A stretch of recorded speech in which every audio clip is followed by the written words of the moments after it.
जय हिंद स्टूडेंट। आज हम लोग एक बहुत महत्वपूर्ण सीरीज को स्टार्ट करने जा रहे हैं, जहां मैं जैसे अभी प्री का पेपर हुआ है 23 जून को, तो उसके बाद ऐसा लगता है कि हमको मेंस की तैयारी कैसे करनी चाहिए। हालांकि एमपीपीएससी के 2024 के मेंस के लिए बहुत कम समय दिया गया है। अगर हम कैलेंडर को माने तो सितंबर में एग्ज़ाम हमारा मेंस का शुरू हो जाएगा, लेकिन मैं सितंबर के हिसाब से नहीं, जो बच्चे तैयारी कर रहे हैं और आगे भी जो पीएससी का एग्ज़ाम देंगे उनके लिए मैं ये वीडियो लेके आया हूँ। तो आप उसको थोड़ा सा समझ लीजिए कि मेंस के लिए बेसिकली करना क्या होता है।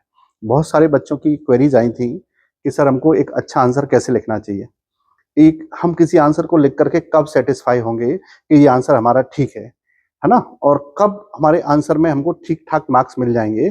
कई बार ऐसा होता है कि हम पेपर में बहुत अच्छा लिख के आते हैं फिर भी मार्क्स नहीं आते हैं, तो वो मार्क्स गेनिंग का क्राइटेरिया क्या है, हम इस पर बहुत छोटी छोटी तरह से बात करेंगे ताकि आप बहुत सरल भाषा में उस चीज को समझ सकें और अपनी आंसर राइटिंग को और ज्यादा इनहेंस कर सकें। ठीक, तो हमें आंसर राइटिंग को इस लेवल पे इनहेंस करना है ताकि हम उस क्वेश्चन के लिए जो जितने भी नंबर निर्धारित किए गए वो मैक्सिमम नंबर हम प्राप्त कर सकें, उसमें से जो भी मैक्सिमम नंबर आ सकते हैं उसको हम लोग प्राप्त कर सकें। तो पहले हम थोड़ी सी अंडरस्टैंडिंग कर लेते हैं क्वेश्चन की। एमपीपीएससी का क्या सिनेरियो है ये आप सब लोग जानते हैं, सिलेबस में भी डिफाइन किया गया है कि पहला क्वेश्चन का जो टाइप है उसे दिया गया है 2 मार्क्स। एक क्वेश्चन, ऐसे क्वेश्चन आएंगे जो 2 नंबर में पूछे जाएंगे और इसके लिए मैक्सिमम 20 वर्ड्स आपको लिखने, 20 वर्ड्स आपको इसके लिए लिखने होंगे। दूसरे क्वेश्चन आते हैं, इस बार आएंगे पहली बार 2024 से सिलेबस को थोड़ा सा चेंज किया गया है और अब यहां हमको 7 मार्क्स का भी क्वेश्चन मिलेगा, 7 मार्क्स का भी, और इसके लिए आपको एक आंसर के लिए 60 वर्ड्स लिखने होंगे। ठीक, और तीसरा टाइप आएगा 10 मार्क्स का, जिसके लिए आपको 200 ईच वर्ड्स लिखने होंगे। यहां पर देखिएगा, मैं आपको बेसिक चीजें बता दूं कि जो वर्ड लिमिट है वो हार्डली मैक्सिमम देखी जाती है, और वर्ड लिमिट की जब हम बात करते हैं तो उसके लिए 2 मार्क्स का कोई भी क्राइटेरिया ऐसा फिक्स नहीं है कि आपके लिए 20 वर्ड्स ही लिखने हैं। आप 10 वर्ड्स में भी आंसर दे सकते हैं, एक वर्ड में भी आंसर दे सकते हैं। It will depend on question which is going to be set up in paper. 7 marks की बात करेंगे तो ये पहली बार आ रहे हैं, लेकिन इससे पहले 5 नंबर के आते रहे, 5 नंबर के आते रहे, और 5 नंबर के जब आते रहे हैं तो हमें उसी पैटर्न को फॉलो करना है। और 10 मार्क्स के पहले आते रहे हैं, 11 मार्क्स के भी आते रहे हैं, तो हम इसको तो बहुत अच्छे से जानते हैं। यहाँ मैं कुछ ऐसे डाउट हैं बच्चों के जो क्वेश्चन मुझसे पूछे थे, मैं उनको क्लियर कर दूं। पहले पहला डाउट ये था कि सर 2 मार्क्स के लिए हमको कितना लिखना पड़ेगा। जैसे इससे पहले जब 3 नंबर के आंसर क्वेश्चन आते थे और 3 नंबर में उनका आंसर 3 नंबर के लिए लिखना पड़ता था, तो एक ऐसा सिनेरियो सा बना, एक ऐसी हवा सी बनी, र्यूमर सा बना कि अगर हम 3 नंबर लाना चाहते हैं तो फिर 3 लाइन लिखें, या कोई 3 पॉइंट लिखें, या फिर कोई 3 फैक्ट लिखें आंसर में। तो देखिए, इसको बहुत अच्छे से समझिएगा कि किसी भी आंसर में पॉइंट्स के मार्क्स नहीं मिलते हैं। जो उसमें पूछा गया है, अगर उसका उत्तर आपने दिया है तो फिर आपको मार्क्स मिलेंगे। लेकिन मैंने ये सुना और खुद भी मैंने ऑब्जर्व किया कि अक्सर बच्चों को यही सलाह दी जाती थी कि आप 3 पॉइंट लिखेंगे तो आपको 3 नंबर मिल जाते थे। अब एक्चुअली में 3 नंबर वाला सिस्टम खत्म हो गया, अब 2 मार्क्स वाला आ गया है। तो क्या हमें हर आंसर में 2 पॉइंट लिखने पड़ेंगे? 2 पॉइंट लिखेंगे तो हमको 2 नंबर मिलेंगे? नहीं, ये प्रश्न की प्रकृति पर निर्भर करता है। इसीलिए मैं यहाँ पर थोड़ा सा क्वेश्चन की अंडरस्टैंडिंग को डिस्कस करूंगा कि ये डिपेंड करता है कि हमें 2 पॉइंट लिखने हैं। हो सकता है 2 नंबर लाने के लिए भी तुमको 3 पॉइंट लिखने पड़े, और कई बार ऐसा होता था कि 1 पॉइंट लिखने के भी आपको 3 नंबर मिल जाते थे। तो इस पर डिपेंड करता है कि हमारे क्वेश्चन का नेचर क्या है। तो सबसे पहले क्वेश्चन का नेचर समझिए, और क्वेश्चन का नेचर समझ में आएगा तो आप उसका सटीक उत्तर लिख पाएंगे। उसमें कोई भी पॉइंट्स के मार्क्स नहीं होते हैं भाई, उसमें मार्क्स केवल आपका जो प्रश्न पूछा गया उसका उत्तर उसमें मिल रहा है कि नहीं मिल रहा। वो भले ही 1 पॉइंट में मिले, 2 पॉइंट में मिले, 3 पॉइंट में मिले, और कई बार 3 पॉइंट लिखने पर भी लोगों को पूरे 3 नंबर नहीं मिले हैं। तो फिर ये तो गलत हो गया ना कि 3 नंबर पॉइंट लिखने से ही 3 मार्क्स मिल जाते हैं। तो सही उत्तर लिखने के मार्क्स मिलते हैं, ना कि कोई पॉइंट और संख्यात्मक रूप से मार्क्स मिलते हैं। अब हम लोग 2 पॉइंट पे आ गए, पैटर्न वही रहेगा सेम। तो पहले इसको हम लोग समझेंगे कि 2 पॉइंट के लिए हमको कितना लिखना है, क्या करना है। हम क्वेश्चन की बेटर अंडरस्टैंडिंग के लिए चर्चा करेंगे कि 2 मार्क्स के क्वेश्चंस में क्या क्या चीजें होती हैं। देखिए पहले तो अभी तक जो रहा है एक्सपीरियंस लोगों का एमपीएससी एमपीपीएससी खास करके मेंस को लेकर के, तो उसमें 3 मार्क्स के लिए जो क्वेश्चन आते रहे थे और अब जो 2 मार्क्स के क्वेश्चन आएंगे उसमें एक चीज बड़ी कॉमन है कि या तो इसमें क्वेश्चन किसी पर्सनैलिटी को लेके आएगा, किसी पर्सनैलिटी को लेके आता है। जैसे उन्होंने किसी के बारे में पूछ लिया, उन्होंने पूछ लिया कलाम साहब के बारे में, उन्होंने पूछ लिया अकबर के बारे में, ऐसा भी पूछ सकते हैं किसी पर्सनैलिटी के बारे में। इस तरह के क्वेश्चन देखे जाते हैं। दूसरा इसमें ऐसा भी पैटर्न देखने को मिला है कि किसी बुक के बारे में पूछ लिया जाता है। तीसरा इसमें यह भी है कि कोई डेट पूछ ली जाती है और कई बार किसी प्रोसेस को पूछा जाता है, किसी प्रोसेस को पूछा जाता है। और यह भी देखा गया इसमें कि कई बार किसी इंस्टीट्यूशन के बारे में पूछा जाता है। इस तरह के क्वेश्चन 2 नंबर में पूछे जाने के चांसेस हैं, जैसे कि पहले 3 नंबर में पूछे जाते थे। इसमें हम ये भी देखेंगे कि कई बार प्रोसेस पूछी जाती है, कई बार कोई घटना पूछी जाती है। इंसिडेंट के बारे में भी पूछा जा सकता है। तो ये एक और इसका पैटर्न हो गया। और इसमें कई बार ये भी पूछ लिया जाता है कि कोई डिसीजन है वो कब हुआ है। तो इसमें बहुत सारे पैटर्न बनते हैं, जैसे व्हेन, व्हाट, हाउ, हु, ऐसे बहुत सारे पैटर्न है जो 3 मार्क्स के लिए और अब 2 मार्क्स के लिए पूछे जा सकते हैं। अब उसका उत्तर कैसे डेवलप करेंगे, तो कोई भी प्रश्न जैसे हम लोग ले लेते हैं। अगर हम किसी पर्सनैलिटी का ले लें और पर्सनैलिटी में मैं जैसे एक नाम लिखूं चाणक्य, बहुत फेमस पर्सनैलिटी है चाणक्य। तो चाणक्य का अगर लिखा हुआ है उसमें, तो आप क्या लिखने वाले हैं उसमें? बेसिकली हम चाणक्य के बारे में जितना लिखेंगे उतना कम है, पूरी कॉपी भी कम पड़ सकती है, लेकिन हमको चाणक्य को 2 लाइन में या 20 वर्ड्स में लिखना है। तो किसी भी जब भी कोई पर्सनैलिटी ऐसी आएगी तो उसका की स्टेटस आपको डिफाइन करना पड़ता है। की स्टेटस, फॉर एग्जाम्पल अगर सचिन तेंदुलकर का नाम आया है तो सचिन तेंदुलकर के बहुत सारे रोल हैं अपनी लाइफ में।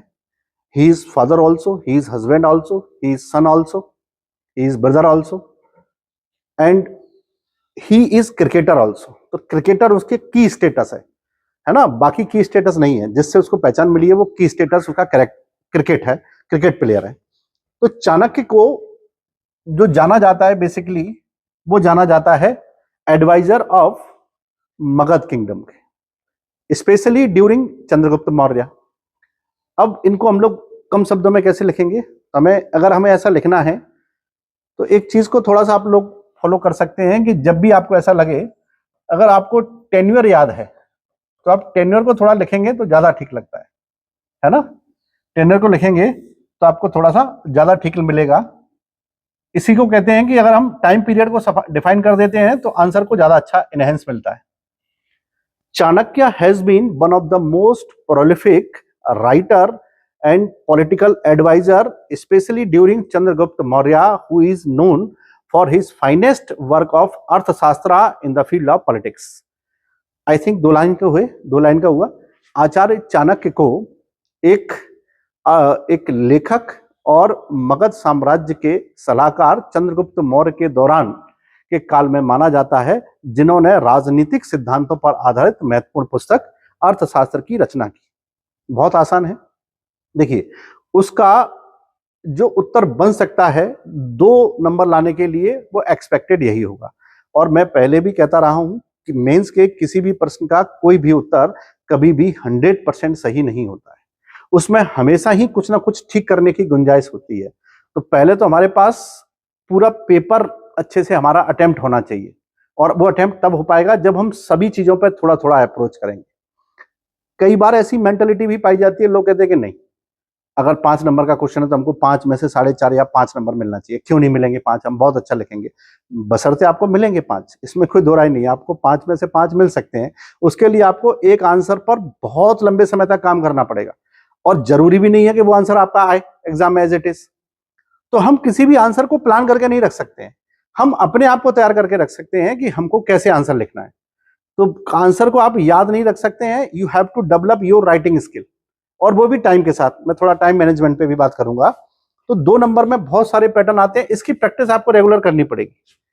2 नंबर में दिक्कत यही होती है कि बहुत इजी आता है कई बार, और इजी आता है तो हम ये तय नहीं कर पाते हैं कि कहां से शुरू करना है, कहां खत्म करना है।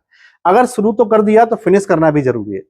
तो proper take off, proper landing उस आंसर की हमारी होनी चाहिए, तब हम कह पाए, और वो भी टाइम के साथ। कई बार ऐसा होता है कि टेक ऑफ तो कर दिया आपने, स्टार्ट तो कर दिया, फिर आपको बहुत सारे ख्याल आते जा रहे हैं और आप उसमें ऐड करते जा रहे हैं, तो आंसर बेवजह बहुत लंबा होगा और हो सकता है कि उसमें आपको पूरे मार्क्स भी ना मिले, ये भी हो सकता है। तो हमें ऐसा नहीं करना है कि हम किसी एक आंसर के साथ तो बहुत ज्यादा समय दें और कुछ टॉपिक के साथ बहुत कम समय दें तो उनके आंसर हमारे बहुत अच्छे ही ना बने।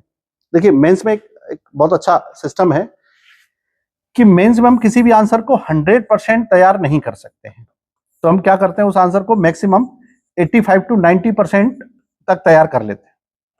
अगर हम इतना आंसर तैयार कर लेते हैं तो परीक्षा में लिखते लिखते, टाइम मैनेजमेंट करते करते 80% और मिनिमम 70%, 75% तक हम लोग पेपर को अटेम्प्ट कर देते हैं। और ऐसा अटेम्प्ट करने से हमको जितने नंबर चाहिए उतने मिल जाते हैं आंसर में। लेकिन सभी आंसर में एक साथ नंबर, एक जैसे नंबर नहीं मिलते हैं, है ना। लेकिन हमें कोशिश ये करनी है कि हमारा एवरेज बहुत अच्छा रहे। एवरेज अच्छा रहेगा तो हम अच्छे मार्क्स ला पाएंगे। यही इसलिए कहते हैं mains is nothing else, just the game of numbers only. केवल नंबरों का खेल है, उसमें कुछ भी नहीं है। अब इस 2 नंबर के लिए क्या करना है, आपको टॉपिक के क्वेश्चंस लेने हैं और उनको रोज प्रैक्टिस करनी है लिखने की। If you go through everyday practice for these 2 markers, आप इसको धीरे धीरे करके आपके अंदर ये समाते जाएंगे और आपको एक तो लिखने की स्पीड बहुत अच्छी हो जाएगी, दूसरा आपको किसी आंसर पर लिखने के लिए कितना टाइम देना है वो भी आपका ऑटो सेट हो जाएगा। तब ये सारी चीजें ऑटो सेट हो जाएंगी तो आंसर हमारा 50% से ऊपर की कैटेगरी में धीरे धीरे करके चला जाएगा। लेकिन याद रखिएगा, फर्स्ट टाइम जो लोग आंसर लिखेंगे उनके आंसर बहुत अच्छे नहीं होते हैं, तो उनको जरूर किसी एक अच्छे मेंटोर से उनको चेक कराएं, क्योंकि आंसर अगर आपने गलत चेक कराया तो भी आपके लिए बहुत मुसीबत है। आप उसको अच्छा मान के रहेंगे, वो आंसर आपको मार्क्स उतने नहीं दे पाएगा जितने आप चाहते हैं, है ना। चाहते तो बहुत सारे मार्क्स हैं, लेकिन उतने मार्क्स हमको नहीं, इतने इतने तो मिलने चाहिए जिससे कि हमारा सिलेक्शन हो जाए। मेंस ही आपके एग्जाम की धुरी है। कई बार आपको लोगों ने कहते हुए सुना होगा कि हम लोगों ने कई बार इंटरव्यू दिया है, मेंस तो हम लोग पास कर लेते हैं, लेकिन एक बहुत सही बात है, सच बात यह है कि अगर आप बार बार इंटरव्यू दे रहे हैं, इसका मतलब यह है कि मेंस में आपके मार्क्स में बहुत इजाफा नहीं हो रहा है।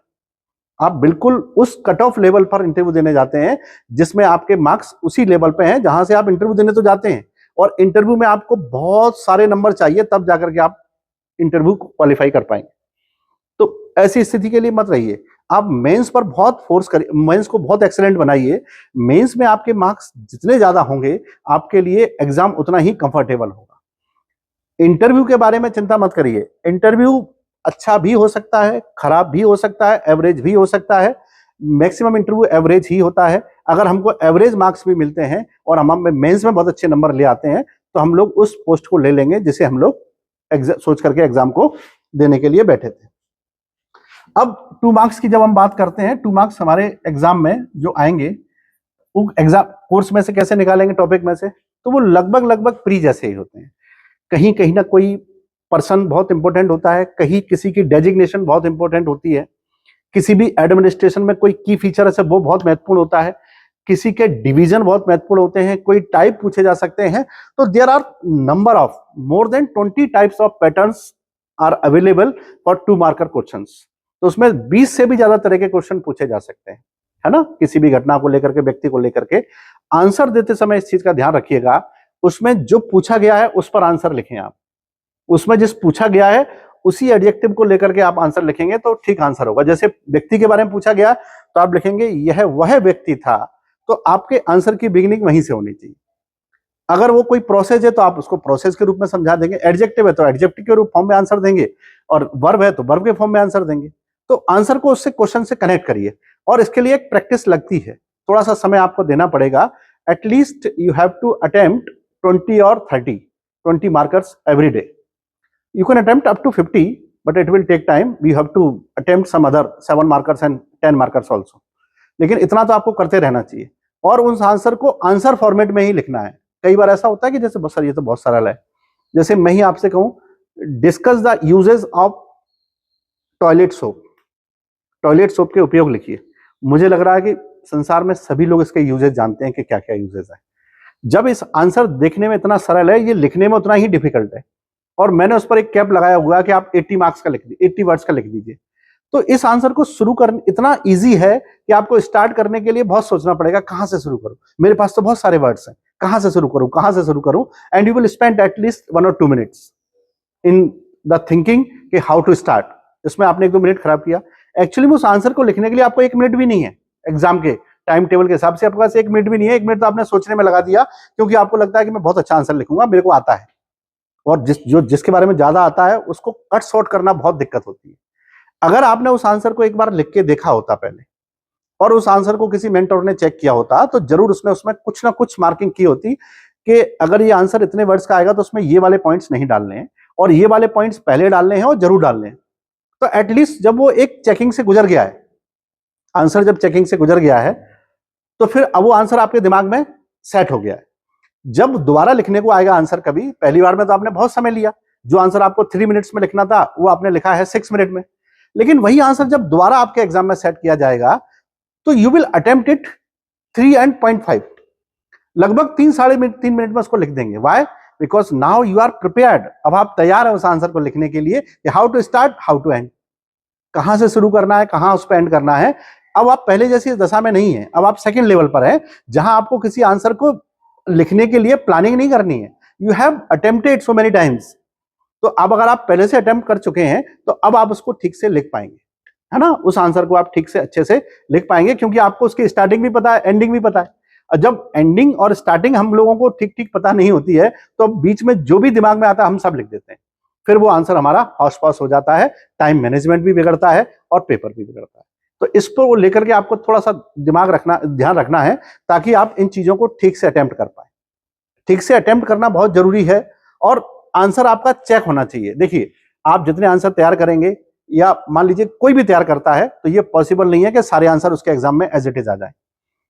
आंसर का हमारा जो पढ़ा हुआ पोर्शन आता है, वो एटलीस्ट अगर हम ठीक ठाक स्टडी करते हैं तो 60-70% चीजें हम लोग कवर कर लेते हैं, और इतना परसेंट ही पेपर आपका ऐसा आएगा जो आपका पढ़ा हुआ है, जो आपने लिख के देखा है। अब 60-70% अटेम्प्ट करेंगे तो आपको एटलीस्ट 65 और 60% मार्क्स मिल जाने चाहिए, या 55% मार्क्स आपको मिल जाने चाहिए। बाकी का जो 30% 40% पेपर आएगा, वो ऐसा आएगा कि आपको एग्जाम हॉल में बैठ के ही उसको आंसर बनाने हैं। तो उन आंसर में आपके मार्क्स 60% नहीं आएंगे जिनको आप एग्जाम हॉल में बनाएंगे, क्योंकि वो उसी फर्स्ट स्टेज से गुजरने वाले हैं। उनमें आपके मार्क्स 35 to 40% मार्क्स आएंगे, और ये ज्यादा भी हो सकते हैं। इसका मतलब यह कि अगर आप दोनों स्टेज के मार्क्स मिला देंगे, तो आपको इतने मार्क्स मिल जाएंगे कि आप एग्जाम को टॉप कर सकते हैं, है ना। और हमें एग्जाम को टॉप करने के बारे में नहीं सोचना है, अच्छा आंसर लिखना है। अगर आप अच्छे आंसर की प्रैक्टिस करते रहेंगे, तो you will get top rank definitely. तो अपने आप आपको अच्छी रैंक मिल जाएगी। और in my vision, the person who got 1 to 20 rank, they all are toppers. वे सभी टॉपर्स ही हैं, है ना। तो ये 2 मार्क्स के लिए आपको ऐसी प्रैक्टिस करनी है।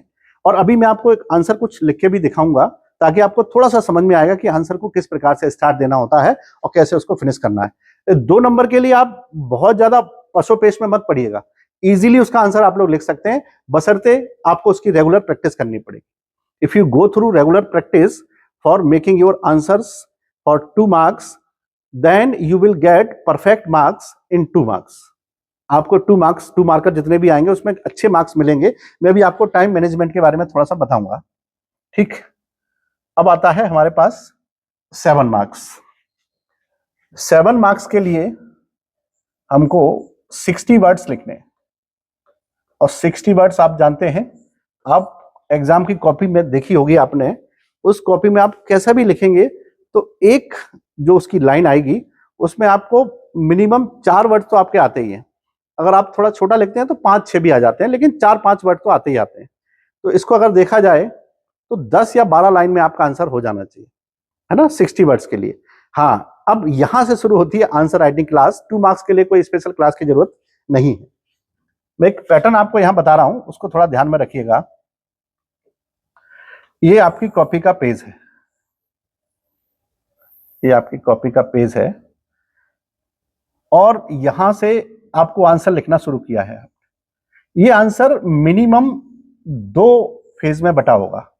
एक तो ये पैटर्न हो सकता है कि आपने पहले ही जो पूछा गया उसका इंट्रोडक्शन लिखा है, फिर सेकंड पैराग्राफ से उसकी जो मेन बॉडी है उसको आपने डिफाइन किया है और लगभग लगभग सारे पॉइंट्स को कवर करते हुए उसने आपने उसको लिखा है। अगर क्वेश्चन ऐसा है जिसे पॉइंट में लिखा जा सकता है तो आप पॉइंट में लिखने को ज्यादा प्रेफरेंस देंगे, पॉइंट में लिखने को ज्यादा प्रेफरेंस देंगे, क्योंकि it will be easier for a person who is going through your copy and examiner as a examiner. तो एक पैटर्न तो ये है कि आपने उसे पैराग्राफ में ही लिख दिया है। अगर मैं दूसरा बताऊं इसमें, तो ऐसा भी हो सकता है कि पहले आप उसका इंट्रोडक्शन लिखें, जो फर्स्ट पैराग्राफ है उसमें आप उसका इंट्रोडक्शन लिख दें, लेकिन इंट्रोडक्शन इसमें लिखना जरूरी है, चाहे आप उसे 2 लाइन में लिखें या 3 लाइन में, और उसके बाद पॉइंट बना दें, जो आप पूछा गया है उसमें पॉइंट बना दें। अब पॉइंट हम कब बनाएंगे, पैराग्राफ में कब लिखेंगे, ये आप अच्छे से जानते हैं सब लोग। जब भी उसमें पूछा जाए कि discuss about the characteristics, discuss about features and what are norms and what are types, it means you have to put your answer in point system. उसमें लिखा है कि कमेंट, उसमें कहा है कमेंट करिए, सजेशंस लिखिए, तब भी पॉइंट में लिखना पड़ेगा। और पिछले 2-3 साल का जो पेपर रहा है एमपीपीएससी का, 21 का, 22 का और 23 का रहा है, उसमें 7 मार्कर्स तो होते नहीं थे, 5 मार्कर्स थे। तो चाहे हमारे 5 मार्कर्स हों, अब वही 7 मार्कर्स का रूप ले लेंगे। तो क्वेश्चन का जो पॉइंट है, क्वेश्चन का जो नेचर है वो नहीं बदलने वाला है, वो वही रहेगा। You have to put something extra, आपको कुछ और एक्स्ट्रा लिखना है। तो उसको ऐसे समझिएगा कि कोई भी आंसर उसमें दिया गया है कि just just differentiate, just give the features and what is your opinion, evaluate 7 marks में नहीं आएगा। एवल्यूट करने के लिए, क्रिटिकल एप्रिसिएशन के लिए आपको 10 मार्क्स के क्वेश्चंस आएंगे, आपके ये वाले क्वेश्चंस नहीं आएंगे। तो इसमें डिपेंड करेगा कि क्वेश्चन क्या पूछा गया है और उस क्वेश्चन के अनुसार। हाँ, ये याद रखिएगा, इंट्रोडक्शन इज मस्ट, चाहे वो 1 लाइन का हो, 2 लाइन का हो, 3 लाइन का हो। और इस आंसर के 2 सेक्शन आपको रखने ही पड़ेंगे, एक इसका इंट्रोडक्टरी सेक्शन और दूसरा इसका मेन बॉडी सेक्शन। इसमें कंक्लूजन की कोई आवश्यकता नहीं होगी, जितना अभी तक देखा गया है इसमें कंक्लूजन की कोई भी आवश्यकता आपको नहीं पड़ेगी किसी भी प्रकार से। तो एक तो ये आपको तैयार करने हैं आंसर्स। और अब बात आती है कि इस आंसर को कितने समय में आप लोग लिखेंगे, तो टाइम मैनेजमेंट में भी डिस्कस करने वाला हूं। इस आंसर को लिखने के लिए आपके पास 3.5 मिनट से ज्यादा नहीं मिलेगा, 3.5 मिनट से ज्यादा मैं भी और बता देता हूं। तो ऐसा एक क्वेश्चन 7 नंबर का मैं आपके साथ अभी डिस्कस भी करूंगा। नेक्स्ट देखते हैं, अब आते हैं 11 मार्क्स के लिए। 11 मार्क्स के लिए एग्जाम में होते हैं 5 क्वेश्चंस और each question is demanded to write in 200 words. 200 शब्दों में लिखना होता है और उसके लिए स्पेस ऑलरेडी दिया रहता है, वो आपको लिखना है। तो सेम पैटर्न रहेगा, मैं आपको फिर से बना के बता देता हूं। अब इसमें क्या है कि क्वेश्चन का टाइप बहुत सारे हो सकते हैं, क्वेश्चन के टाइप बहुत सारे हो सकते हैं। जैसे एक मैं आपको अगर बताऊं, जैसे एक टाइप तो ये है कि उसमें ये पूछा गया कमेंट करिए। अब इसका आंसर क्या लिखेंगे, जनरली लोगों को कहा जाता है कि कमेंट। तो इस कमेंट का आंसर कैसे लिखना है, निगेटिव लिखना है, पॉजिटिव लिखना है, हम उसमें क्या लिखें। तो उसको समझिएगा कि जब भी आपसे किसी टॉपिक पर, किसी पर्सन पर, किसी सिस्टम पर कमेंट करने के लिए कहा जाए, then you have to put your own view, आपको अपना व्यू रखना है। What is your opinion about that particular object और पर्सन और द थिंग, उसके बारे में जो भी है वो आपको अपनी राय रखनी है। लेकिन प्रॉब्लम यह है कि आप अपनी राय रखेंगे तो आपकी राय इतनी जरूरी क्यों है, और आपकी राय कौन मानेगा, आपकी राय कौन मानेगा। ये 2 पेज में लगभग लगभग आपको आंसर लिखना होगा। और इस आंसर में आप ये मान के चलिएगा कि आपको अपनी स्किल इसमें बहुत सारे दिखाने पड़ेंगे, है ना। पहला तो ये मैं कमेंट की बात कर रहा था। तो कमेंट का मतलब ये होता है कि आपने कोई व्यू दिया, मैं इसको बता देता हूं आपको। ऐसे देखिए, अगर उसमें लिखा हुआ है कमेंट, अब कमेंट उन्होंने किसके बारे में पूछा है, कोई एक्स पॉलिटिशियन है और वो कह रहे हैं कि या एक्स कोई सिस्टम है, इसको क्रिटिसाइज करिए। नहीं, क्रिटिसाइज नहीं, उन्होंने कमेंट बोला है। तो इस कमेंट में आप दोनों तरफ जा सकते हैं, निगेटिव भी जा सकते हैं, पॉजिटिव भी जा सकते हैं, या नेगेटिव भी जा सकते हैं। अगर आप पॉजिटिव जा रहे हैं तो आपके पास प्रॉपर डेफिनेशन होना चाहिए, प्रॉपर आपके पास प्रॉपर डेटा होना चाहिए आपकी बात को प्रूव करने के लिए, और उसके अलावा आपके पास एग्जाम्पल होना चाहिए, एग्जाम्पल जिससे आप अपनी बात को प्रूव कर सकें। पॉजिटिव है तो पॉजिटिव लिख दीजिए, अगर नेगेटिव जा रहे हैं तो सेम चीज है, आपके पास नेगेटिव होना चाहिए डेटा, डेफिनेशन, एग्जाम्पल, ये तीनों चीजें नेगेटिव होना चाहिए। मेरे आपको समझाने का मतलब ये है कि अगर कमेंट वाला क्वेश्चन आता है तो उस एक ही कमेंट वाले क्वेश्चन के दो लोग अलग अलग वर्जन लिख करके अच्छे नंबर ला सकते हैं, बशर्ते both should have the proper material to put and prove their comment. आप जो भी कमेंट करेंगे उसको प्रूव करना आना चाहिए। आपने लिख दिया, आप अपने मन से लिख देंगे तो आप कोई ऑथेंटिक पुरुष तो है नहीं, मैं भी कोई ऑथेंटिक पुरुष तो हूं नहीं कि मैंने जो लिख दिया वो सही हो गया, आपने जो लिख दिया वो सही हो गया। आपको अपनी बात प्रूव करने के लिए बोलना पड़ेगा कि according to dot dot dot, according to IMF, according to world bank. आपको कुछ ऐसी ऑथेंटिक डेफिनेशन चाहिए, आपको ऑथेंटिक डेटा चाहिए। मैं ना कहता था कि ये ऐसा है, देखिए क्या क्या स्थिति हो गई है। तो आप अगर डेटा रखेंगे, डेफिनेशन रखेंगे, या फिर एग्जाम्पल भी दे देंगे कि ऐसा हुआ था पहले, जब उन्होंने ऐसा किया तो ऐसा हुआ, तब आप उस आंसर को समझ पाएंगे कि हमने कमेंट किया है और कमेंट का आंसर ठीक से लिखा है। तो उसको आप समझिएगा कि पहले तो क्वेश्चन ठीक से समझना जरूरी है, अंडरस्टैंडिंग ऑफ क्वेश्चन होना चाहिए। हम लोग क्या करते हैं, वही यूनिवर्सिटी वाला काम करते हैं कि हमको कोई वर्ड दिखा, हमने उसको लिख दिया, हमको नहीं पता कि उसने क्या पूछा है। हम तो जो वर्ड पढ़ के आए थे, हमारे अंदर तो जो भरा है हमको वो उड़ेलना है। ये सही तरीका नहीं है आंसर लिखने का। पहले आप क्वेश्चन को समझिए, आपका दिया हुआ मटेरियल ही काम में आएगा, आपका दिया हुआ मटेरियल ही काम आएगा, बस उसको लिखने का तरीका अलग होना चाहिए।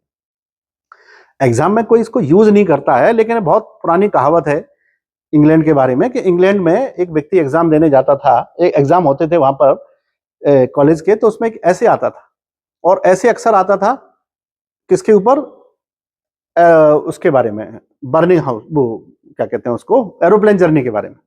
अक्सर एरोप्लेन जर्नी का ऐसे आता था जैसे इंडिया में साइंस के ऊपर ऐसे आते रहते हैं। तो उसने वही ऐसे याद किया जो अक्सर आता है एग्जाम में, उसी के भरोसे था वो। लेकिन जब वो एग्जाम देने के लिए गया तो वहां उसे ऐसे मिला बर्निंग हाउस। अब बर्निंग हाउस का ऐसे कैसे लिखेगा, उसने तो एरोप्लेन जर्नी का तैयार किया हुआ। तो उसने अपने स्किल का यूज किया, उसने कहा it was my first journey by plane, मैं पहली बार यात्रा कर रहा था प्लेन में, so I anyhow found thankfully the window side seat, उसको विंडो साइड सीट मुझे मिल गई।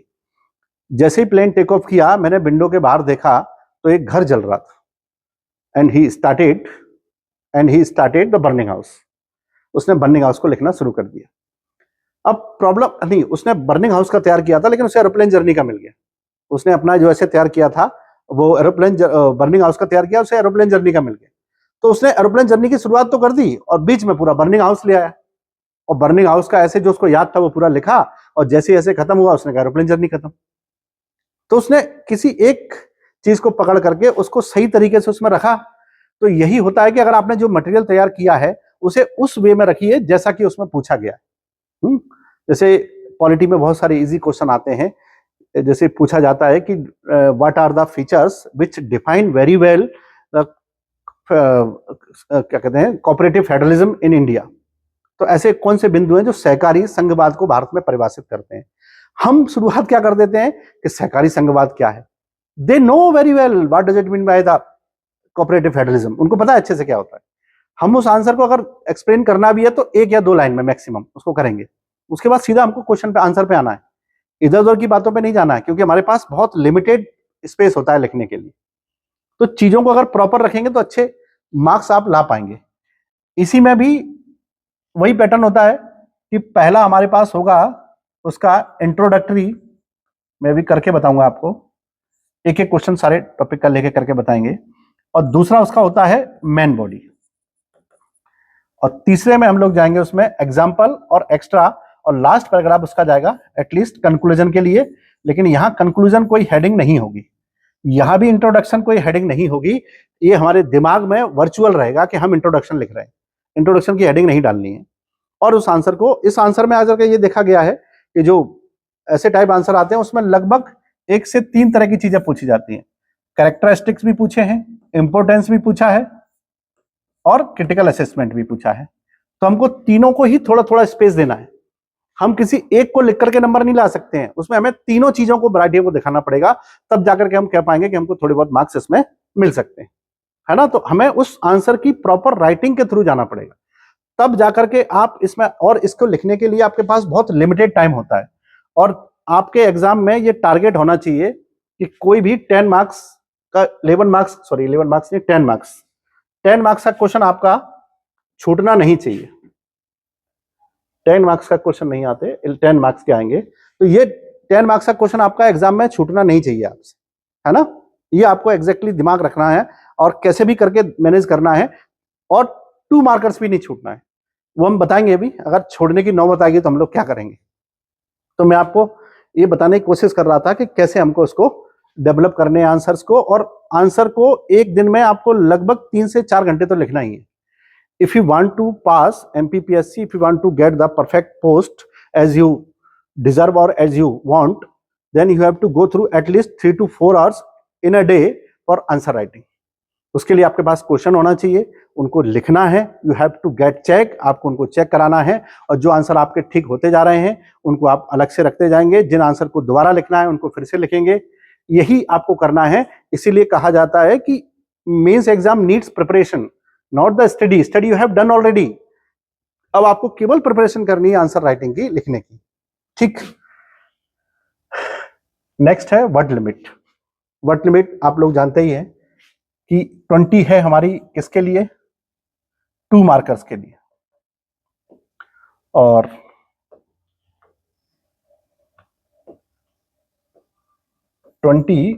फॉर 2 मार्क्स, ये मैक्सिमम है। 60 for 7 marks and 200 for 10 marks, ठीक है, ये आपको ध्यान रखना है।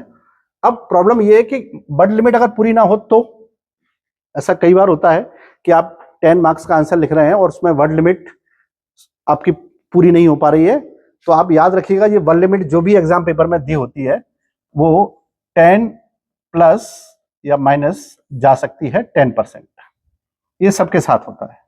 10% प्लस या माइनस में आप लोग जा सकते हैं, 10% प्लस और माइनस। वैसे इसमें 10% माइनस का कोई भी कॉन्सेप्ट है ही नहीं, इसमें तो कई बार ऐसा होता है कि बहुत ज्यादा लिखने पर भी पूरे नंबर नहीं मिल पाते हैं, क्योंकि उसका एग्जैक्ट उत्तर उसमें नहीं मिला होता है। इसमें अक्सर लोगों ने कहते हुए, जैसे मैंने आपको वीडियो के शुरू में बताया था कि अक्सर लोगों को कहते सुना हुआ कि मैं हमेशा ये कहता हूं कि कम से कम उसमें लिखें। कुछ लोग कहते हैं कि नहीं सर उसमें 3 वर्ड नहीं लिखेंगे, 2 वर्ड नहीं लिखेंगे तो कहां से नंबर मिलेंगे। जैसे मैं एक क्वेश्चन पूछूं कि भारत को आजादी कौन से वर्ष मिली, कौन से वर्ष मिली है, तो उसका आंसर मेरे हिसाब से 1947 है। और अगर मैं ज्यादा भी लिखना चाहता हूं तो 15 अगस्त 1947 का डे है जिस दिन हमको आजादी इस दिन मिली है। इसको मैं 2 लाइन में कैसे लिखूंगा, 15 ऊपर लिखूंगा, 1947 नीचे लिखूंगा क्या, ऐसा कर सकता हूं?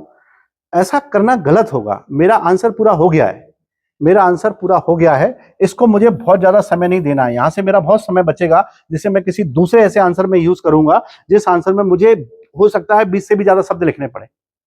आजकल जिस प्रकार से पैटर्न पकड़ा है 3 मार्कर्स और 2 मार्कर्स ने, उसमें ऐसे क्वेश्चन ही पूछे जा रहे हैं जिन क्वेश्चन में आपको कुछ ज्यादा लिखना होता है। तो आपको कंट्रोलिंग करके चलना है कि जहां हमारा कम शब्दों से काम चल रहा है हम उससे ही चलाएंगे, और धीरे धीरे आप ये देख पा रहे हैं कि आंसर का जो क्वालिटी है दैट मैटर्स, वो उस पर मैटर करती है, ना कि ये मैटर करता है कि उसको वर्ड लिमिट हुई कि नहीं हुई। कई बार ये भी होता है कि वर्ड लिमिट ज्यादा भी हो सकती है, मैंने 10% प्लस माइनस कहा है, तो अगर माइनस में काम चल रहा है तो हम उससे काम चलाएंगे, प्लस क्यों करेंगे? प्लस तो तब तक नहीं करेंगे जब तक उसकी हमको आवश्यकता बहुत ज्यादा ना हो। तो इस पर भी थोड़ा सा ध्यान रखिएगा। प्रैक्टिस करते समय प्रॉपर उसी पैटर्न पर प्रैक्टिस करनी है जैसा कि उस पर करते हैं, पेपर में आता है। अब आते हैं टाइम मैनेजमेंट के लिए। पहले हम ये देख लेते हैं कि क्या रहेगा आपके पेपर में। अगर आपके जो 2 मार्कर्स हैं उनके जितने भी वर्ड्स होंगे वो लगभग 500 वर्ड्स आपको लिखने हैं टोटल, ठीक है, एक पार्ट में। ये एक पार्ट के लिए है, पूरे एक पेपर के लिए नहीं है, एक पार्ट के लिए। और 7 मार्कर्स जो आपको लिखने पड़ेंगे उसमें जो टोटल वर्ड्स आपको लिखने पड़ेंगे वो होंगे 600 वर्ड्स। और अगर हम 10 मार्कर्स की बात करेंगे तो उसके लिए आपको लिखने पड़ेंगे 1000 वर्ड, 1000 वर्ड्स आपको लिखने पड़ेंगे। तो ये टोटल होता है 2100। इतने वर्ड्स आपको लिखने हैं 90 मिनट्स बाय 90 मिनट। आप समझ सकते हैं बहुत आसान काम तो नहीं होगा, क्योंकि बात केवल वर्ड लिखने की नहीं है, बात इसकी है कि हमको सही भी लिखना है, टू द पॉइंट भी लिखना है, जो पूछा है वो भी लिखना है। तो इसको हम लोग ऐसे डिवाइड करेंगे कि हमें अपने 90 मिनट्स का ऐसा डिवीजन हो कि हमारा 10 मार्क का क्वेश्चन एक भी ना छूटे। इसके लिए सबसे अच्छा तरीका है कि 40 मिनट्स आपको इसको देने पड़ेंगे। 40 मिनट्स कैसे देंगे आप? 10 मार्क्स के जो 5 क्वेश्चन है, 40 मिनट्स ऐसे देंगे कि 5 क्वेश्चन है आपके लिए, सबको 8 मिनट देंगे आप। 8 मिनट ईच क्वेश्चन को देंगे। ये आपकी प्रैक्टिस में होना चाहिए, एकदम से नहीं हो पाएगा वहां। You can not do until and unless you will go through, you have gone through such kind of practice। तो अगर प्रैक्टिस पे के लिए गए हैं तो आप इसको कर पाएंगे, अन्यथा नहीं कर पाएंगे। तो ये आपको करना है, और आपको लगभग 20 to 25 मिनट्स कोशिश करना है, 20 मिनट्स और मैक्सिमम 25 मिनट्स में आपको इसको पूरा कर लेना है। सारे के सारे 2 मार्कर्स, नॉट अ सिंगल, सारे के सारे 2 मार्कर्स। तो आपका कितना हुआ? 40 और 60 या 65 मिनट्स हुआ।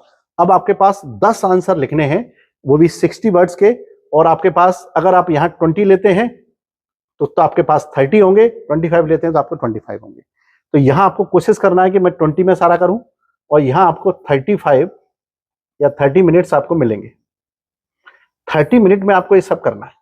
30 मिनट का मतलब है कि आपको एक 7 मार्क्स का आंसर 3 मिनट में लिखना है। और 3 मिनट आप जानते हैं कितना समय होता है।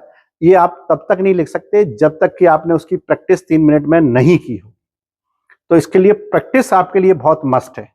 दूसरा कि ये 90 मिनट्स में ही क्यों? क्योंकि 90 मिनट्स में आपका ये पार्ट्स पूरा होगा, फिर आप दूसरे कॉपी पर जाएंगे और 90 मिनट्स में इसको करना है। आपको फिर से 2100 वर्ड्स लिखने हैं, तब जाकर के आप 4200 वर्ड्स लिखेंगे एग्जाम में, और वो भी सकुशल लिखेंगे। इन वर्ड्स की जो राइटिंग है, और दूसरा कुछ लोग ये भी कहते हैं कि हैंड राइटिंग कैसी होनी चाहिए उसमें। हैंड राइटिंग तो मैं आपको क्लियर कर दूं कि इतनी स्पीड से लिखने पर हैंड राइटिंग सबकी बिगड़ती है, लेकिन हैंड राइटिंग पढ़ने में आनी चाहिए। हैंड राइटिंग के कोई नंबर नहीं कटते हैं और ना ही कोई नंबर मिलते हैं। आपकी हैंड राइटिंग बहुत कैलीग्राफिकल है तो उसके कोई एक्स्ट्रा मार्क्स आपको मिलेंगे भी नहीं, और कोई नंबर आपके कटेंगे भी नहीं मेंस में। ठीक है।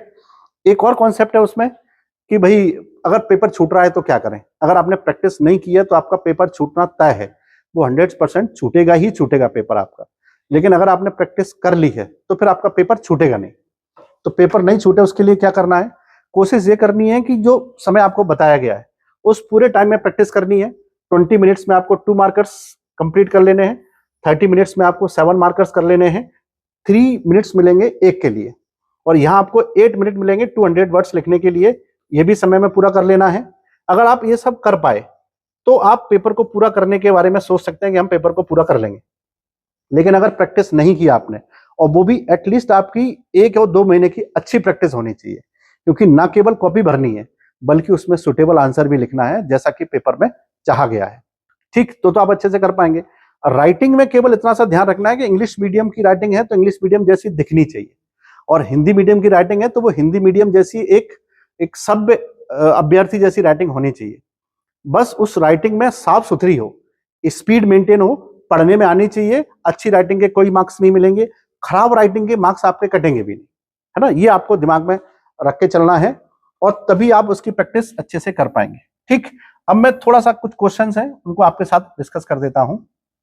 देखिए पहला, चलिए देखते हैं क्वेश्चन नंबर 1। जैसा कि मैंने वीडियो के शुरू में बोला था कि हम लोग कुछ क्वेश्चंस की प्रैक्टिस करेंगे ताकि आप थोड़ा सा समझ पाएं कि किस किस प्रकार से आंसर लिखने होते हैं। एक अप्रोच, जनरल अप्रोच हम लोग बनाएंगे। पहला प्रश्न है, define Dhamma of Ashoka. Define Dhamma of Ashoka, ये पहला प्रश्न है। तो सबसे पहले तो ये समझ लेते हैं कि कॉन्सेप्ट पूछा है उन्होंने, जैसा कि मैंने आपको शुरू में बताया था कि क्या क्या आ सकता है, तो उन्होंने यहाँ कॉन्सेप्ट पूछा है। दूसरा कि ये 2 नंबर में भी पूछा जा सकता है और 7 नंबर में भी पूछा जा सकता है, धम्मा ऑफ अशोका। तो क्या अप्रोच रहेगी इसको लिखने की, हम लोग समझ लेते हैं। क्वेश्चन याद रहेगा, धम्मा ऑफ अशोका। तो आंसर उसका बनाते हैं पहले 2 मार्क्स के लिए। बहुत सिंपल आंसर है, अगर मैं लिखूंगा बोर्ड पे तो थोड़ा सा समय लगेगा, मैं बोल देता हूँ आराम आराम से, आप उसको समझ लीजिएगा। पहले इंग्लिश में बता देता हूँ कि 2 नंबर में लिखना है तो केवल उसको डिफाइन करना है, धम्मा ऑफ अशोका था क्या। एक कॉन्सेप्ट ऐसा, इसको अगर आपको समझाना पड़े तो आप उसमें लिखेंगे Ashoka developed a code of conduct in Pali script to message his people about peaceful coexistence is collectively known as Dhamma of Ashoka. Dhamma of Ashoka in Pali, that is called आप शिनवे बहु कथाने दया दाने सोचे माधवे साधवेश्च। That is the answer only.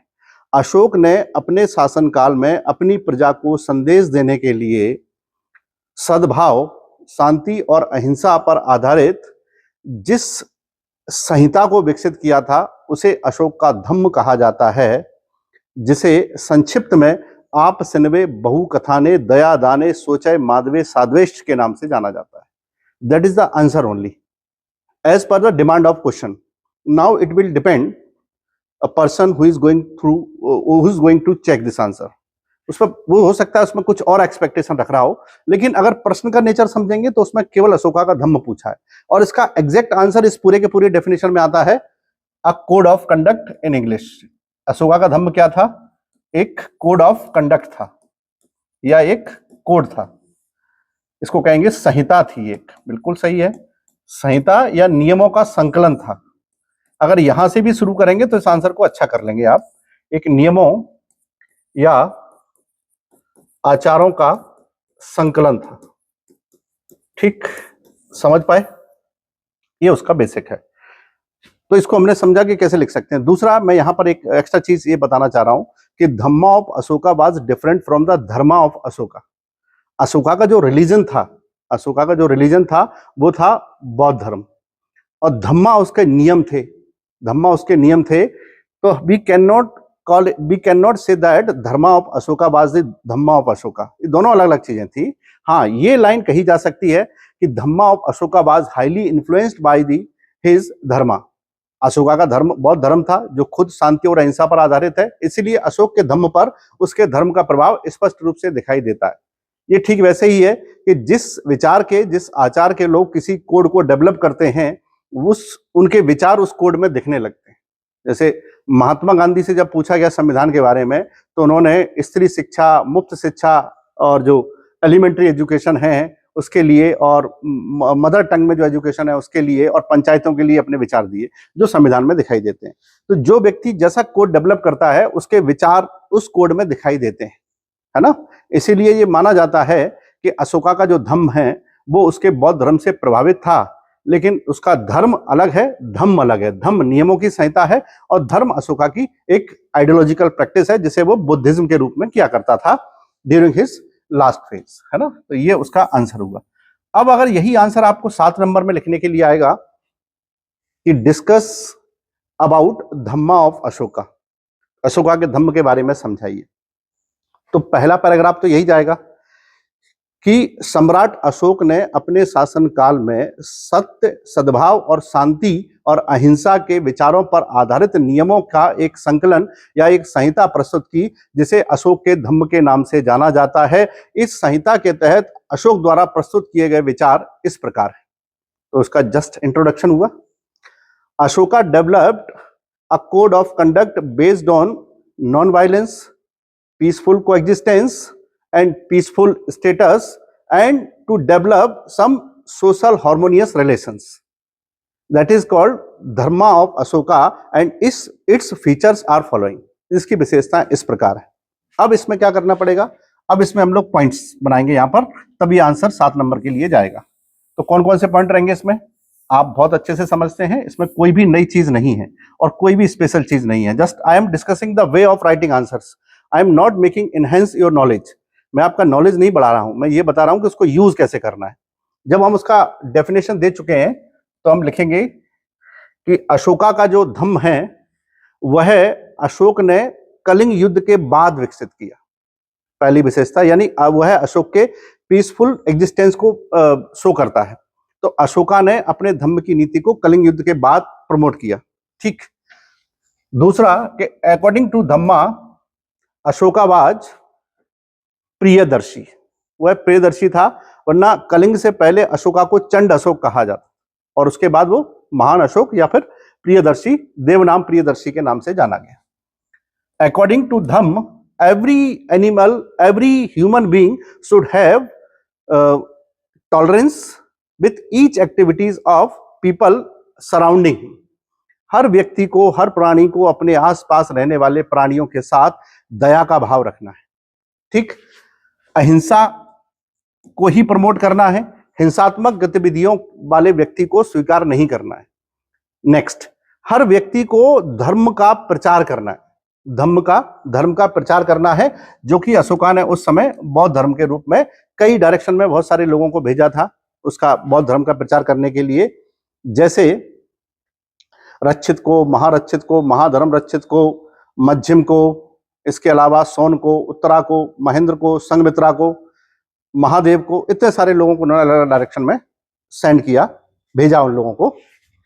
इसके अलावा उसमें यह भी कहा गया है धम्म में कि हमको हर परिस्थिति में अपनी इस व्यवस्था की रक्षा करनी है, धम्म के साथ जीवन जीना है, यानी शांति का जीवन जीना है। और इसी कंटेक्स्ट में अगर अशोका के धम्म की बात करेंगे तो धम्म में एक कॉन्सेप्ट और कहा गया है कि हो सके तो धम्म में एक परिवार को दूसरे परिवार का परिस्थितियों में, विपरीत परिस्थितियों में ध्यान रखने की बात कही गई है। तो अगर हम धम्म की सारी विशेषताएं लिख देंगे, अगर हम 5 या 6 विशेषताएं भी लिख देंगे तो आंसर को चेक करने वाले को यह समझ में आएगा कि धम्म क्या है, जो कि हमने सबसे पहले पैराग्राफ में बता दिया था कि अशोका का धम्म क्या है। ठीक। ये मैंने एक एग्जांपल लिया है। अगर आपको ऐसा लगता है कि कोई भी प्रश्न 2 मार्क्स में कैसे या 7 मार्क्स में कैसे लिखा जाना चाहिए और ऐसा करने में आपको कोई प्रॉब्लम है तो आप सेंड कर दीजिएगा या कमेंट सेक्शन में भेज दीजिएगा, तो शायद मैं उसका आंसर बना करके आपको भेज दूंगा। लेकिन मेरे आंसर बनाने से, किसी और के आंसर बनाने से आपको फायदा नहीं होगा। हाँ, मैं आपको एक मॉडल आंसर बना के दे सकता हूं, आप उस आंसर को देख करके आपको अपना खुद का आंसर डेवलप करना है जिसे आप याद रख सकेंगे, क्योंकि आप सारे आंसरों को याद रखना संभव नहीं होगा। याद रखिएगा, सारे आंसर्स को याद नहीं रख सकते, आंसर बनाने की टेक्निक सीख सकते हैं। नेक्स्ट क्वेश्चन देखते हैं। अगला क्वेश्चन है difference between Mauryan and Persian pillar, यानी अशोका के द्वारा बनवाए गए स्तंभ और ईरानी राजाओं द्वारा बनाए गए स्तंभों में क्या डिफरेंस है। ये आर्ट एंड कल्चर में आपने पढ़ा होगा, बहुत फेमस क्वेश्चन है आर्ट एंड कल्चर का। समझते हैं इसको। देखिए,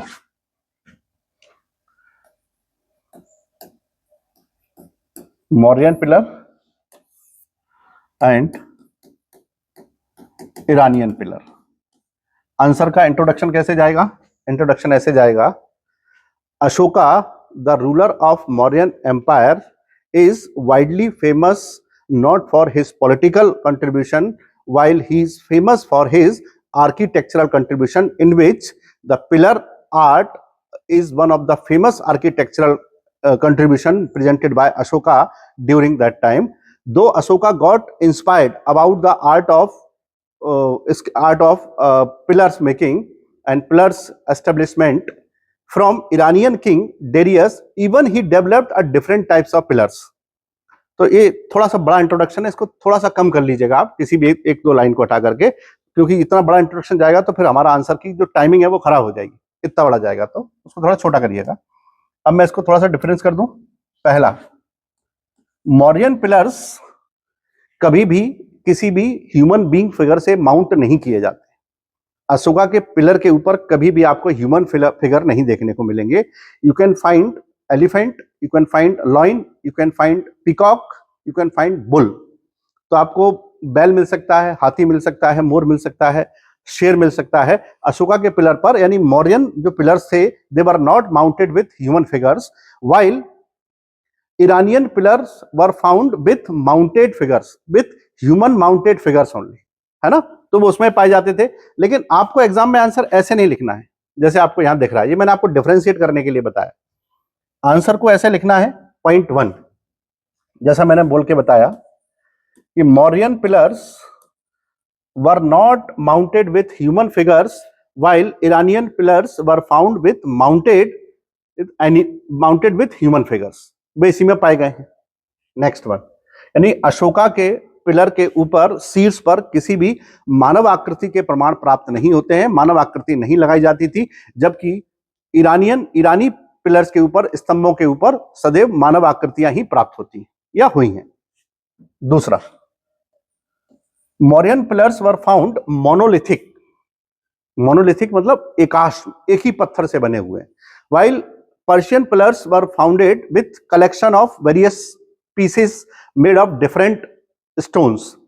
यानी मौर्यन पिलर एकाश्म है, एक मतलब एक अश्म यानी पत्थर, यानी एक ही पत्थर को नीचे से ऊपर तक तराश के बनाए जाते हैं, जबकि ये दूसरे जो पिलर्स हैं वो ईरानी पिलर हैं, वो पत्थरों को जोड़ करके एक के ऊपर एक बनाए जाते हैं।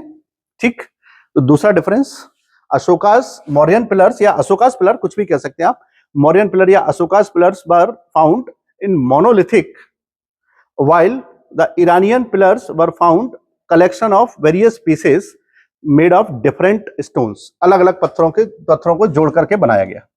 दो डिफरेंस। तीसरा, Mauryan pillar were found narrowest from bottom to top, while Iranian pillar were found equal shape from top to bottom। ये इक्वल शेप में होते थे, सिलेंड्रिकल शेप में होते थे, ये कॉनिकल शेप में होते थे नीचे से ऊपर। ठीक, ये डिफरेंस है तीसरा। Next difference is Mauryan pillars were set up at various public places in the various places of empire. Public places amongst at various places of empire, while Iranian pillars were set up in the boundary of fort. वे किलों की दीवारों के अंदर लगाए जाते थे, उनको कभी भी चौराहों पर नहीं लगाया गया। Next one, Mauryan pillars were set up without any platform. मैं आपको एक्सप्लेन कर देता हूं, अगर ऐसा और इसके ऊपर कोई पिलर बना हुआ है तो ये देखने में कैसा होगा, मौर्यन पिलर होगा। ठीक है, ये ईरानियन पिलर होगा। अगर मौर्यन पिलर होगा तो फिर उसमें ये सारी चीजें देखने को मिलेंगी। एक तो उसके नीचे कोई भी प्लेटफॉर्म नहीं होगा, वह सीधा का सीधा जमीन से बनेगा और बिना प्लेटफॉर्म के बनेगा और पॉलिश करके बनाया जाएगा, उसको पॉलिश करके बनाया जाएगा। ठीक, एक तो ये डिफरेंस होगा मौर्यन पिलर में, ईरानियन पिलर में। और दूसरा ये भी है कि जो मौर्यन पिलर हैं उन पर पब्लिक के लिए कोई ना कोई मैसेज होता था, और ईरानियन पिलर पर राजकीय आदेश होते थे, उन पर आदेश होते थे, इस पर मैसेज होते थे, मैसेज विथ ड्यूटीज, और उस पर एक तरह का ऑर्डर होता था जो सबको मानना होता था। तो ये एक 7 नंबर का प्रश्न है जो परीक्षा में अगर आएगा, आर्किटेक्चर से भी आ सकता है और मौर्यन एम्पायर से भी आ सकता है, दोनों से ही इंपॉर्टेंट है ये। नेक्स्ट क्वेश्चन देखते हैं। Next one is, who was successor of Chanakya in Mauryan court. ये तो छोटा सा प्रश्न है, 2 नंबर का प्रश्न है, ये शायद आपको इसकी जानकारी होगी भी। प्रश्न ये है कि चाणक्य का उत्तराधिकारी कौन था मौर्यन कोर्ट में। तो इसका तो बहुत सिंपल है, पर्सन के बारे में पूछा है, जैसे मैंने बताया था कि 2 नंबर में क्या क्या पूछा जाएगा। तो इसका आंसर है Radhagupta. Radhagupta was successor of Chanakya. Who was Radhagupta? Radhagupta, उसमें लिखेंगे the famous disciple of Chanakya from the region of Anga. जो अंग का रीजन था वहां से, from the region of Anga was declared as successor of Chanakya. Chanakya का सक्सेसर वही बना, उसने चाणक्य के सारे काम किए, but with in short of time इसको राधागुप्त को रिप्लेस करके वहां पर खल्लाटक को बनाया गया था अमात्य। खल्लाटक टुक द चार्ज ऑफ अमात्य। ठीक, तो ये बहुत छोटा प्रश्न है, ये आपको पता भी होगा। नेक्स्ट वन, मौर्यकालीन प्रशासन की विशेषताएं। ये 7 नंबर का भी आ सकता है, 10 नंबर का भी आ सकता है, और ये बहुत ठीक प्रश्न है, पूछा भी जाना चाहिए, परीक्षाओं में पूछा भी गया है। इसको कैसे लिखेंगे? देखिए, 7 नंबर में बहुत आसान है, मौर्यन प्रशासन की विशेषताएं आपको बतानी है। पहला क्या बताएंगे? Mauryan administration has been one of the famous centralized and prolific administration of ancient period, which has so many types of provisions which are still exist as a part of administration। Some notable और prominent features of Mauryan administration are following. आप उसमें इसको लिख सकते हैं, जैसे कि आप यहां देखेंगे कि मौर्यकालीन प्रशासन तात्कालीन प्राचीन परिस्थितियों में अपने समय का सबसे श्रेष्ठ और केंद्रीकृत प्रशासन था, जिसमें पाई जाने वाली बहुत सी विशेषताएं वर्तमान प्रशासन में भी देखी जा सकती हैं।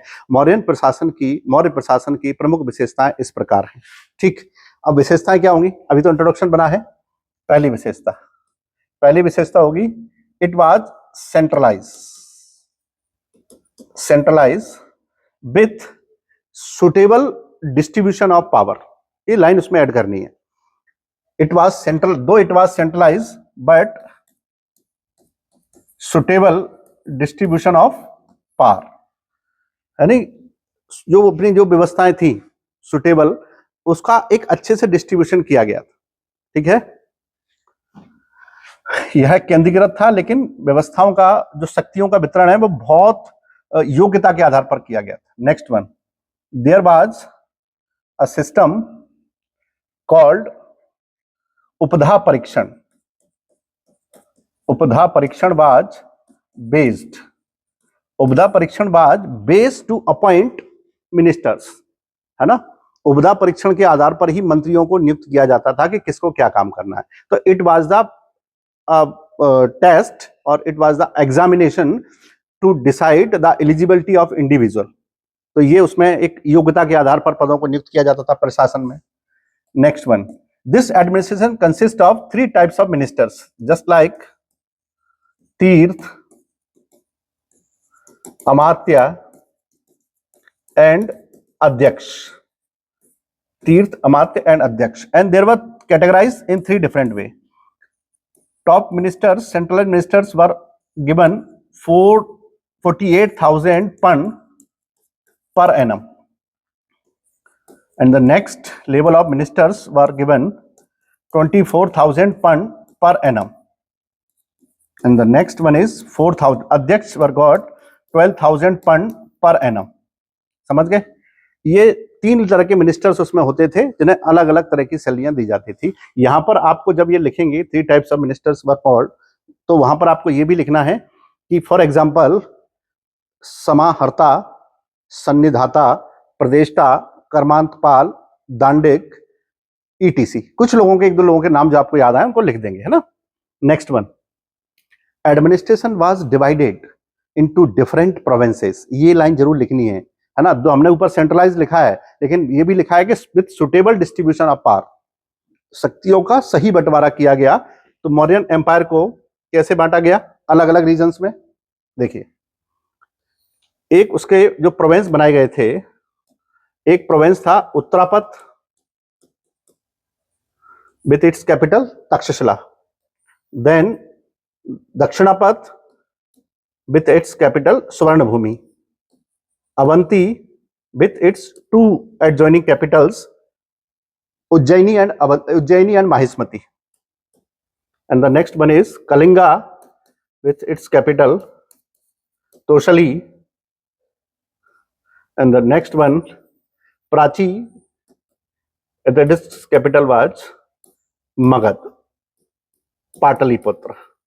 ठीक है, ये इतना सारा नहीं लिखना उसमें, एक लाइन में लिखना है क्योंकि 7 मार्क्स का आंसर लिख रहे हैं आप।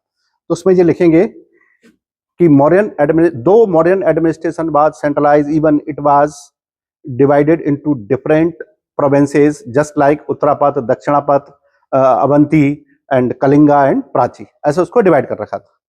The next one, king was advised by Amatya.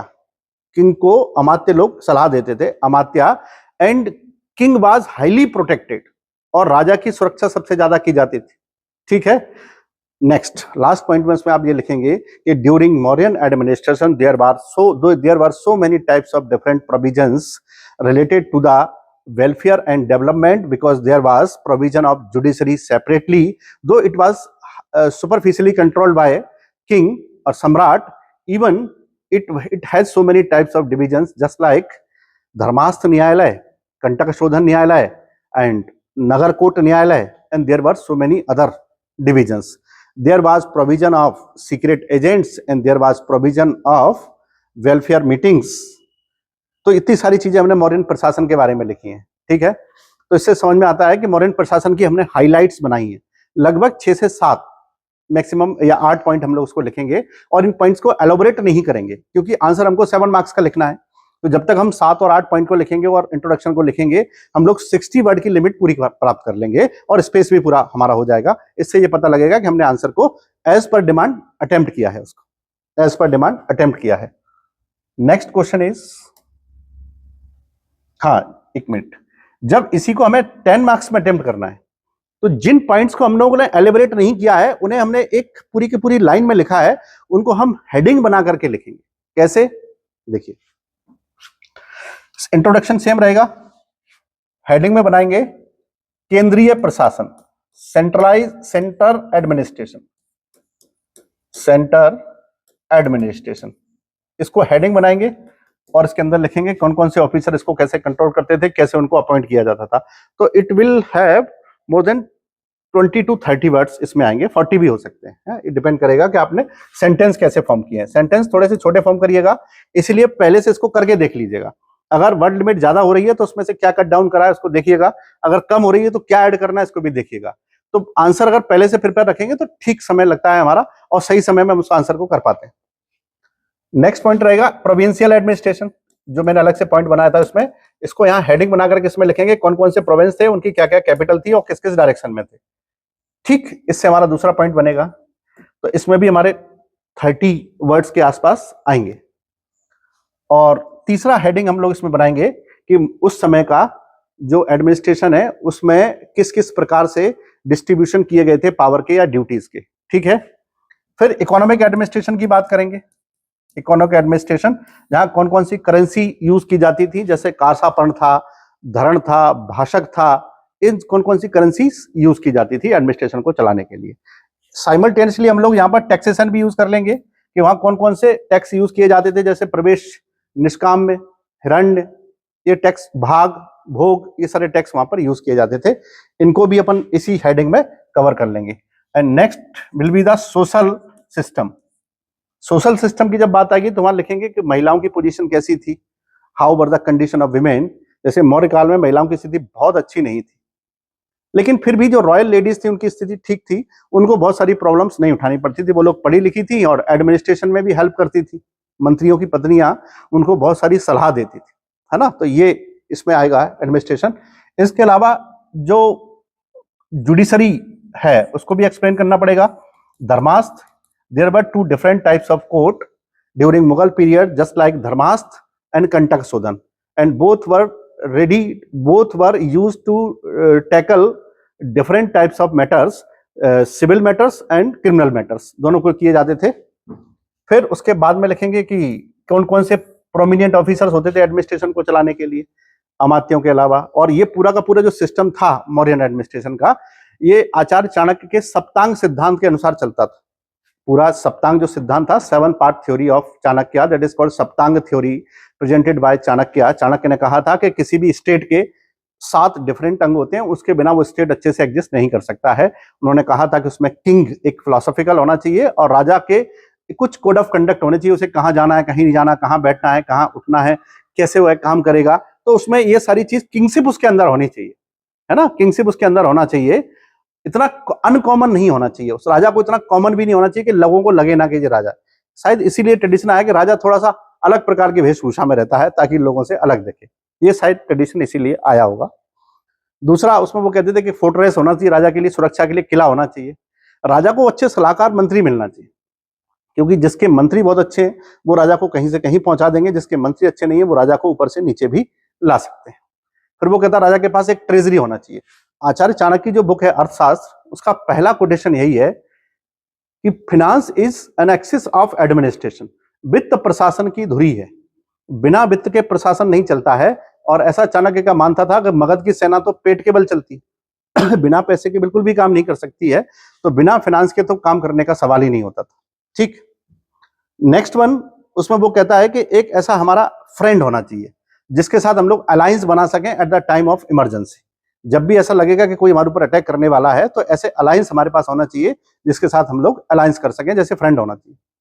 Next इसी थ्योरी में वो कहता है, जो आपने पढ़ा है सबने, चाणक्य का सप्तांग सिद्धांत बहुत ईजी है, उसमें वो कहता है कि हमारे पास डिस्ट्रीब्यूशन ऑफ पावर होना चाहिए। जैसे यहाँ पर जनपद की बात करता है वो, कि जनपद की बात करता है कि जनपद होगा तो शक्तियां बटी रहेंगी, और शक्तियां बटी रहेंगी तो फिर हम अच्छे से काम कर पाएंगे।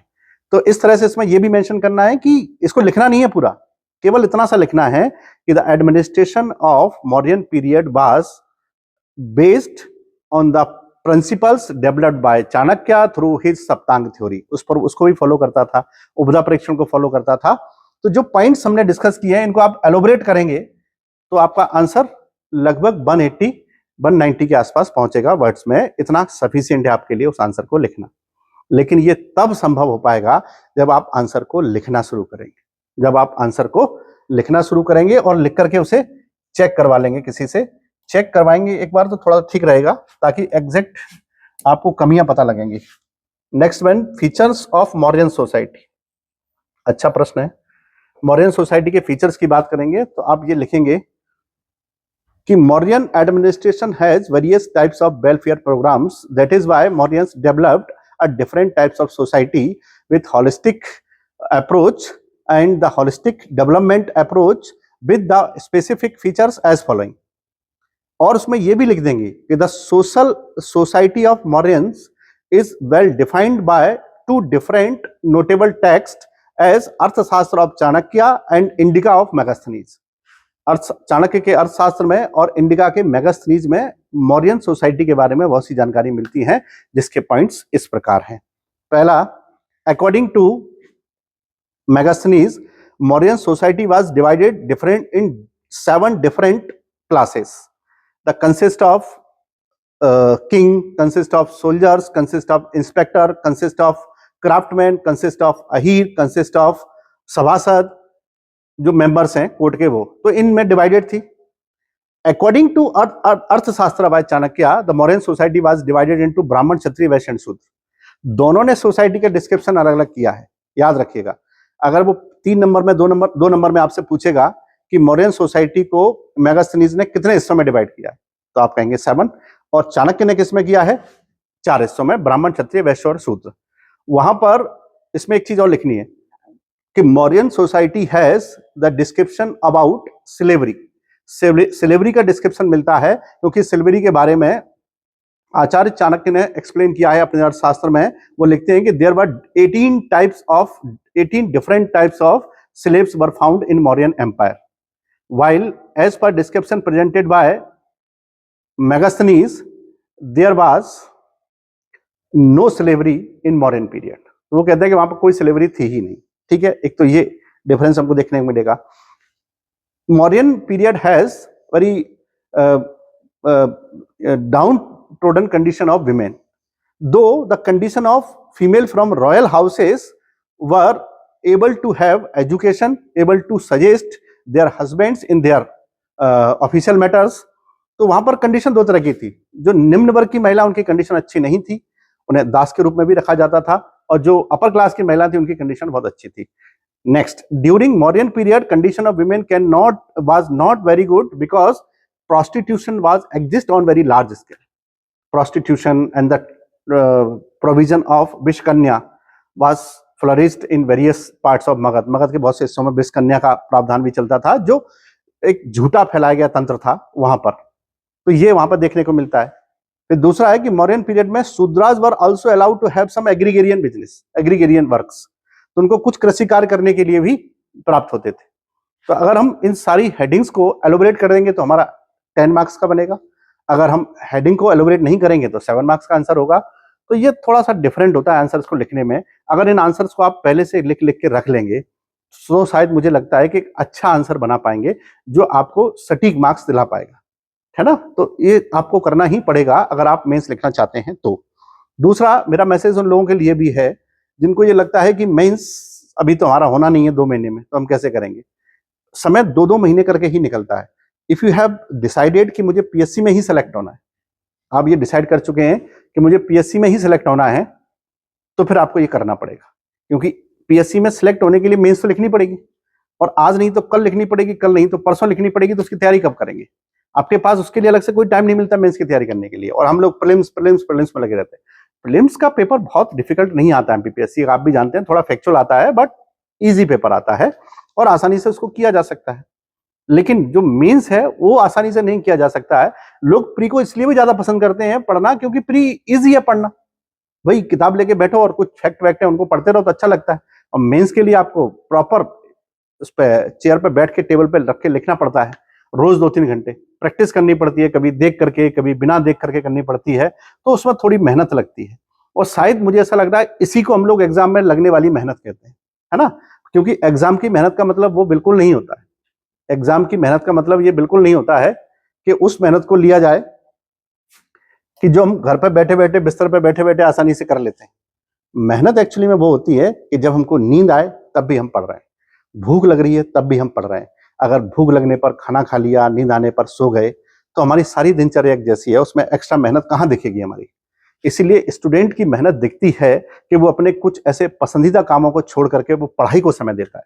अगर हम पसंदीदा कामों को छोड़ करके वो समय किसी और चीज को दे रहे हैं तो भी वो मेहनत पढ़ाई के लिए काउंट नहीं होगी, बशर्ते आप दिखावा करते रहें पढ़ाई का। तो याद रखिएगा, मेंस का एग्जाम हो, प्री का एग्जाम हो, कोई भी एग्जाम हो, स्टूडेंट्स वो वॉरियर हैं कि उनके लिए वही एक जैसा कॉल है जो इनको बैटलफील्ड से आया है। युद्ध के मैदान से आने वाले कॉल को सुनकर के हमको तैयार रहना चाहिए, युद्ध के लिए तैयार रहना चाहिए, क्योंकि वीर वो होता है जो युद्ध का नाम सुनकर के नाचने लगता है। एक बहुत फेमस प्रोवर्ब है कि वीर वो होता है जो युद्ध का नाम सुनकर के नाचने लगता है। तो आप सब वो वीर हैं जो एग्जाम का नाम सुनकर के खुश हो जाते हैं। तो मेहनत करिए, बहुत आसान है सिलेक्शन लेना। Specially if I am talking about MPPSC के बारे में अगर मैं बात कर रहा हूं तो आप समझिएगा कि एग्जाम मतलब आप सोच नहीं सकते उससे ज्यादा डिफिकल्ट, उससे ज्यादा आपके लिए इजी पड़ेगा। हाँ, जो भी डिफिकल्टी है वो आपको कहीं ना कहीं प्री में थोड़ी सी दिखाई देती है ना, तो वहां थोड़ी सी दिखाई देगी, मेंस में नहीं। मेंस तो केवल थोड़ी सी मेहनत लगेगी, 4-5 घंटे रोज बैठ के लिखना है, सही सही क्वेश्चन आपको मिल जाए, सही आंसर की प्रैक्टिस आप कर लें। आंसर मिलना, क्वेश्चन मिलना सही बहुत जरूरी है। सही क्वेश्चन की प्रैक्टिस करेंगे तब तो आंसर लिख पाएंगे, तब तो आपको परीक्षा में फायदा होगा। वरना आप प्रैक्टिस गलत क्वेश्चन की करते रहेंगे, परीक्षा में कुछ और आएंगे।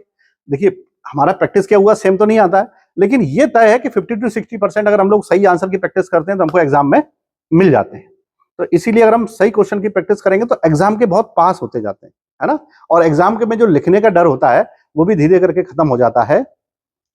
एक और मैसेज मैं देना चाहूंगा, जो लोग पहली बार आंसर लिख रहे हैं, कई लोगों के दिमाग में, मैं चूंकि बहुत स्टूडेंट के बीच में रहा हूं, कई लोगों के दिमाग में एक बात होती है, वो लिखने से हेजिटेट करते हैं। उनको लगता है कि मैं जिस दिन लिखूंगा उस दिन मेरी तैयारी बहुत अच्छी हो जाएगी, उस दिन टेस्ट दूंगा।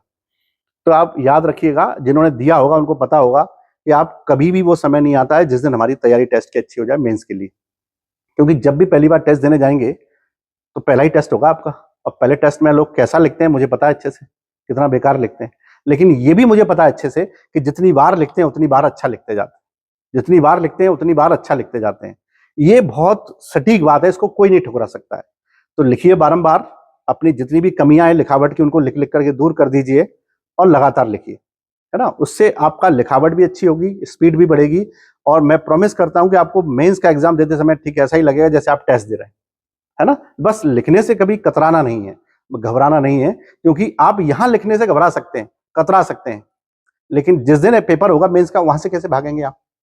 वहां से तो आप भाग ही नहीं सकते। तो इसीलिए सच्चाई से मुंह मत छुपाइए, है ना। आपको लिखना है मेंस तो ये सब करना ही पड़ेगा। अगर मेंस की आंसर राइटिंग को लेकर के आपको ऐसी कोई और समस्या हो, जो भी हो, तो आप हमें लिख दीजिएगा, हम उसका समाधान आपके लिए कर देंगे। लेकिन please keep studying, keep writing, and जो मेंस दे रहे हैं उनके लिए all the best, and find out suitable questions for your exam, ताकि आपकी प्रैक्टिस एग्जाम के आसपास पैरेलल चलती रहे, कि जैसे क्वेश्चन आने वाले हैं उनके जैसे आने वाले हैं उनकी प्रैक्टिस आप लोग करते रहें। ठीक, चलिए मिलते हैं फिर किसी दूसरे लेक्चर में। तब तक के लिए keep studying and keep writing.